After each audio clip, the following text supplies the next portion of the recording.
การกระทำเฮ็ดสิ่งใดไว้เปรียบในสิ่งนั้นกรรมเป็นเผ่าพันธุ์กรรมเป็นทายาทกรรมเป็นผู้ติดตามไปตลอด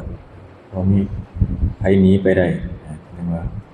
แรงใดในโลกเสมอด้วยแรงกรรมไม่มีสิ่งใดก็นำไปท้ายยังบ่จบบ่สิ้นต้องได้รับผลของกรรมนั้นสืบไปเพราะว่า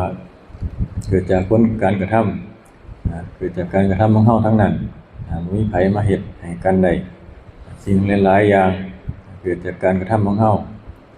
าสิผ่านมันไปได้ก็ต้องยอมรับความจริงยอมรับตามความเป็นจริงเพราะว่าทุกอย่างเกิดจากการกระทำบางครั้งเฮาอาจจะไปกระทำไว้ในอดีตแต่เฮาบ่รู้ตัวมันก็เลยนำมาเนี่ยติดต่อมาจนฮอดปัจจุบันบางครั้งกรรมที่เฮาได้รับแต่ว่าเฮาอาจจะบ่รู้เพราะว่าเฮาระลึกบ่ได้แต่ว่ามันก็ติดอยู่ในจิตใจของเฮาคือเก่าอยู่ในใจของเฮาใจนี่จิตนี่มันสะสมบ่ว่าจะเป็นบุญหรือเป็นบาปจะเป็นความดีหรือบ่ดีก็สร้างเฮาเฮ็ดไว้ติดตามไปตลอดบ่ได้เสียไปไสเพราะตัวจิตนี่เป็นเหมือนเมมโมรีเก็บสะสมว่าจะเป็นความดีว่าเป็นบุญเป็นกุศลหรือว่าเป็นอกุศลก็สิสะสมไปจังซั่นเฮาเฮ็ดสิ่งใดไว้ก็สิอยู่ในหันไปตลอดบ่เสียไปไสบางครั้งที่เวลาเฮาภาวนาไปหูไปเห็นนิมิตต่างๆเป็นรูปว่าจะเป็นรูปบางคนก็เห็นแต่รูปบางคนเห็นแต่เสียงหรือว่าบางคนเห็นทุกอย่างเลยแต่ว่าเห็นแล้วก็ต้องรู้จักถอนออกมาอยู่ในความรู้สึกตัวถ้าบ่มีความรู้สึกตัวมันก็จะไปหูไปเห็นแล้วก็จะเกิดอารมณ์ความยินดียินร้ายหรือว่าเกิดอารมณ์ที่ง่วงเหงาเศร้าซึม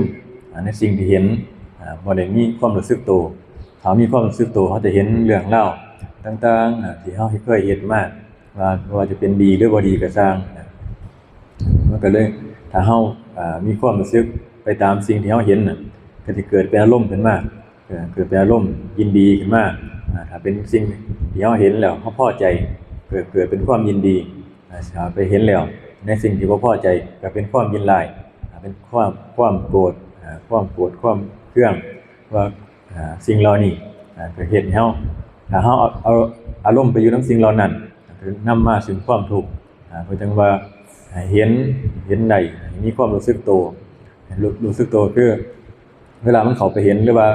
จิตมันเข้าไปอยู่ในความรู้สึกนั้นก็ให้กลับมาที่ลมหายใจเวลามันกลับมาที่ลมหายใจแล้วเวลาอยู่กับอุณหภูมิหรือว่าอยู่กับความรู้สึกตัวอยู่กับตัวนี้กลับมาอยู่ในความรู้สึกตัวกลับเข้ามาบ่อยๆเวลามันไปรู้สึกตัวตอนใดฮู้ว่ามันไปอยู่ในอารมณ์ที่มันบ่พอใจหรือว่าความทุกข์หรือว่าในอารมณ์ที่มันพอใจในสิ่งเหล่านั้นก็ให้ถอนกลับขึ้นมาเป็นผู้เบิ่งซื่อๆเป็นผู้รู้ซื่อๆบ่เข้าไปปรุงแต่งบ่เข้าไปหาเหตุบ่เข้าไปหาผลหรือว่าเข้าไปปรุงแต่งถึงอนาคตหรือว่าจะปรุงแต่งถึงอดีตที่เฮาฮู้เฮาเห็นบ่คิดว่าจะอยากไปแก้ไขมันเพราะว่าสิ่งที่เฮาเห็นอดีตล้วนเป็นสิ่งที่มันบ่จริงทั้งนั้นเพราะมันผ่านมาแล้วอนาคตยังบ่ฮอดก็อย่าไปฝันถึงอย่าไปเพ้อถึงเป็นเรียกว่าแม้แต่เห็นอยู่ในปัจจุบันก็ยังบ่จริงเพราะว่ายังตัวในอนาคตข้างหน้าก็ต้องแตกดับสลายไปเหมือนกันนี่คือความคือว่ากฎไตรลักษณ์มีความเกิดขึ้นตั้งอยู่แล้วก็ดับไปเป็นธรรมดาเฮาต้องเอาสิ่งเหล่านี้เข้ามาเป็นเตือนคติเตือนใจของเฮานำเพราะว่าเวลาเห็นแล้วจะมีเวลาเราไปเห็นสิ่งเหล่านี้ก็มีทั้งดีทั้งบ่ดีมีทั้งพอใจทั้งบ่พอใจเพราะว่ามันผ่านไปแล้วแต่ว่าปัจจุบันนี้เฮาก็อยู่กับความรู้สึกตัวให้มันได้ถ้าบ่อยู่ในความรู้สึกตัวมันก็สิไปทุกข์นํสิ่งที่เฮาเห็นเกิดอารมณ์ความรู้สึกขึ้นมาความรู้สึกพอใจหรือว่าไปยินดียินร้ายทั้งที่มันผ่านไปแล้วยังเก็บมาใส่ใจอยู่จังซี่นี่คือความจะทิ้งให้เร็วถ้ามันเกิดความรู้สึกเหล่านี้ขึ้นมาทิ้งคำว่าทิ้งก็คือกลับมาที่ลมหายใจ ลมหายใจเป็นตัวทิ้งหมดทุกอย่างสามารถทิ้งได้สามารถละได้ด้วยลมหายใจสิ่งเหล่านี้ก็ต้องอาศัยการกลับมาที่ความรู้สึกในกายบ่อยๆมันเกิดขึ้นอารมณ์ความรู้สึกสิ่งใดสิ่งหนึ่งขึ้นมาก็แสดงว่าเฮาส่งจิตออกไปแล้วเฮาส่งจิตออกไปข้างนอกไปส่งจิตออกไปครับตามที่เฮาฮู้เฮาเห็นเรียกว่าให้ระวังความคิดไว้บ่ให้มันออกไปเรียกว่า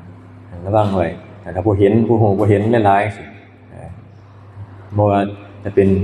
นิมิตก็สร้างนิมิตเสียงนิมิตรูปนิมิตกลิ่นจังซี่ถ้าบางครั้งเฮาเข้าไปเฮาไปฮู้ไปเห็นหรือว่าไปยึดไว้ถ้าเฮายึดนำสิ่งใดก็ย่อมเป็นทุกข์เป็นสุขนำสิ่งที่เฮายึดไว้ว่าจะเป็นนิมิตต่างๆหรือว่าความรู้สึกยินดียินร้ายกับสิ่งต่างๆที่เฮาฮู้เฮาเห็นเฮาก็สิเกิดเป็นความทุกข์ขึ้นมาเกิดเป็นความโศกเศร้าเสียใจขึ้นมาสิ่งเหล่านี้เฮ็ดให้เฮาทุกข์เฮ็ดให้เฮาทุกข์แต่ว่าสิ่งที่เฮาสิพ้นไปได้เฮาสิข้ามไปได้ก็คือยอมรับมันพอยอมรับแล้วก็กลับมาที่ลมหายใจเพราะรู้แล้วว่ามันไปคิดกลับเข้ามาเฮ็ดใจยอมรับว่าทุกอย่างเกิดจากการกระทำของเฮาในอดีตเฮาบ่สามารถที่ไปแก้ไขได้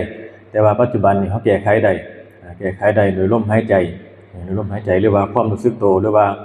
กลับมาที่ลมหรือว่ากลับมาที่คำบริกรรมหรือว่าอุณโลมความรู้สึกตัวอันใดอันหนึ่ง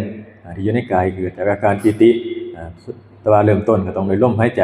เพราะว่าลมหายใจเกิดเฮ็ดให้เกิดอาการปิติหรือว่าเฮ็ดให้อุณโลมเกิดขึ้นหรือว่าผู้ใดคล่องกลับเข้ามาที่ความรู้สึกตัวมันก็สิขึ้นเลย